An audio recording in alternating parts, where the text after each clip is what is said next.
terus visa. Nah, yang pertama yang saya jawab adalah terkait dengan Sister City. Sister City adalah program kerjasama antara pemerintah daerah kita dengan pemerintah daerah yang ada di negara penempatan. Nah, ini memang ada wacana Sister City dengan pemerintah Korea Selatan terkait dengan beberapa sektor. Ada sektor perdagangan, sektor pendidikan, sektor budaya, sektor ketenagakerjaan. Nah, untuk kerangka Sister City ini adalah nanti MOU-nya tentunya menunggu dari Kementerian Dalam Negeri yang untuk kerangka perjanjiannya, MOU-nya. Kemudian untuk sektor ketenagakerjaan yang akan dikerjasamakan dengan pemerintah Korea Selatan adalah sektor pertanian dan perikanan. Jadi 8. Nah, kalau untuk sektor ketenagakerjaan tentunya ini nanti regulasinya dari Kementerian Perlindungan Pekerja Migran Indonesia. Jadi ini untuk Sister City yang di dalamnya itu ada sektor ketenagakerjaannya, nanti regulasinya disiapkan oleh Kementerian Perlindungan Pekerja Migran. Jadi Sister City yang akan dilakukan nanti di sektor pertanian dan fishing, dan itu seasonal worker, bukan yang kontrak 2 tahun, 3 tahun, tapi ini pekerja musiman karena pertanian di sana sesuai dengan musim. Nah, ini belum dimulai sih, baru persiapan untuk regulasinya. Setelah itu nanti baru berjalan. Nah, kemudian untuk sektor misalnya yang pendidikan, ada magang mahasiswa, ini juga menjadi wilayah kewenangannya Kemendikbud sekarang ya, jadinya kementerian yang membidang itu kalau untuk yang permagangan. Jadi salah satunya itu ada yang sedang digarap itu magang di hospitality, di perhotelan di Taiwan. Ini juga lagi sedang dikembangkan untuk mahasiswa khususnya jurusan pariwisata, itu lagi dikembangkan untuk yang di negara Taiwan. Untuk negara-negara yang lain tentunya karena ini bukan bekerja, tentunya sesuai dengan izinnya sesuai dengan kementerian yang membidangi. Kalau ini terkait dengan magang mahasiswa, nanti perizinannya juga dari kementerian tersebut.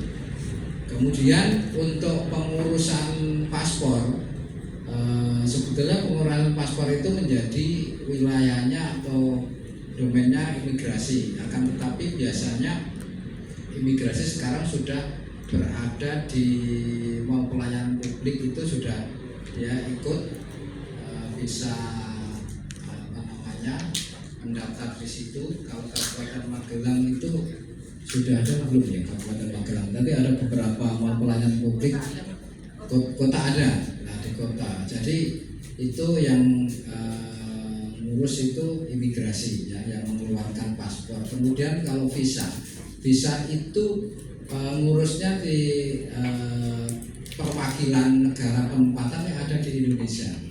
Jadi kalau skemanya ikut P2P ya, yang menguruskan nanti perusahaannya itu. Kalau skemanya G2G yang menguruskan visa itu dari KP2MI. Kalau perseorangan ya ini yang ngurus sendiri, misalnya kayak mau pergi ke negara-negara yang menggunakan visa itu kan ngurus sendiri. Nah, ngurus sendiri itu biasanya di situ juga ada biro jasanya.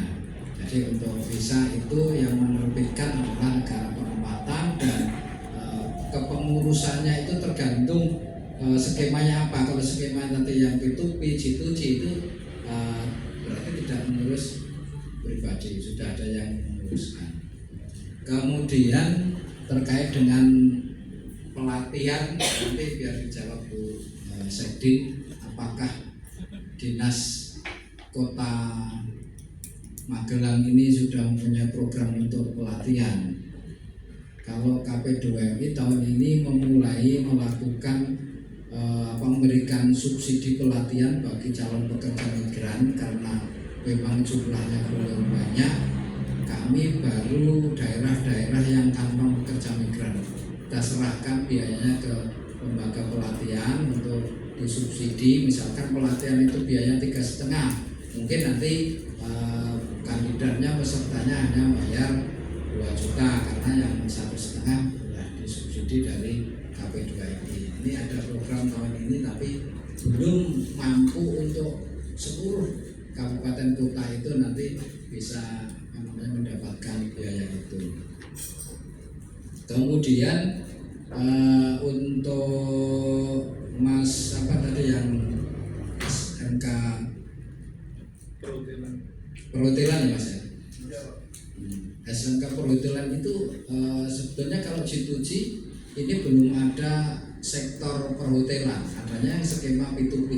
Ini skema P2P banyak yang mempunyai job hospitality untuk seperti di Turki, di kapal pesiar, ini banyak job Mas. Nanti kalau misalkan mau ke situ tentunya nanti ada pelatihannya dari perusahaan tersebut dan nanti tergantung job ke negara mana. Jadi lebih tepatnya ke skema P2P saat ini karena yang G2G belum ada untuk kapal pesiar hospitality. Itu ya Mas ya. Kemudian untuk Bu Dani itu terkait dengan bagaimana sih cara membedakan lembaga penempatan yang legal dan ilegal. Jadi lembaga penempatan yang legal itu namanya P3MI, Perusahaan Penempatan Pekerja Migran Indonesia. Jadi ada kantor pusat, ada kantor cabang. Lembaga tersebut mendapatkan izin dari Kementerian Perlindungan Pekerja Migran. Jadi nanti bisa dicek di Sisko-nya KP2MI akan muncul lembaga-lembaga penempatan. Nah, karena itu mendapatkan izin tentunya kalau nanti pasti punya job. Job itu cara perolehannya, perusahaan tersebut mencari job di negara penempatan, kemudian diajukan ke perwakilan, diverifikasi oleh perwakilan kita, KPRI kita, kemudian kalau sudah valid, benar terkait dengan job tersebut, nanti perusahaan PT akan mengajukan SP2N ke KP2N. Ini terbitkan surat izin perekrutan penempatan pekerja migran Indonesia. Jadi kalau yang menawarkan itu tanya PT-nya apa pertama ya, kemudian ditanya PT-nya apa, kemudian punya job kemana, ke negara mana. 2 pertanyaan nanti dengan cek di websitenya atau di KP2MI atau dicek ke dinas. Kalau itu resmi Pak, pasti akan tercatat di Sisko KP2MI. Jadi caranya begitu, cara membedakan itu. Kemudian yang terakhir Mbak Haya terkait dengan apa tadi? Sertifikat. Jadi semua pekerja migran yang akan bekerja ke luar negeri, salah satu syarat wajibnya punya kompetensi.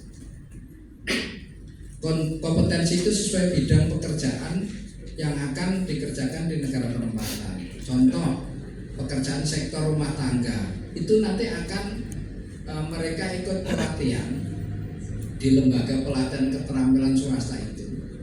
Jadi waktunya biasanya ya tergantung anaknya juga, ada 3 bulan nanti bisa uji kompetensi bisa lulus, ada yang sampai 6 bulan uji kompetensi baru lulus.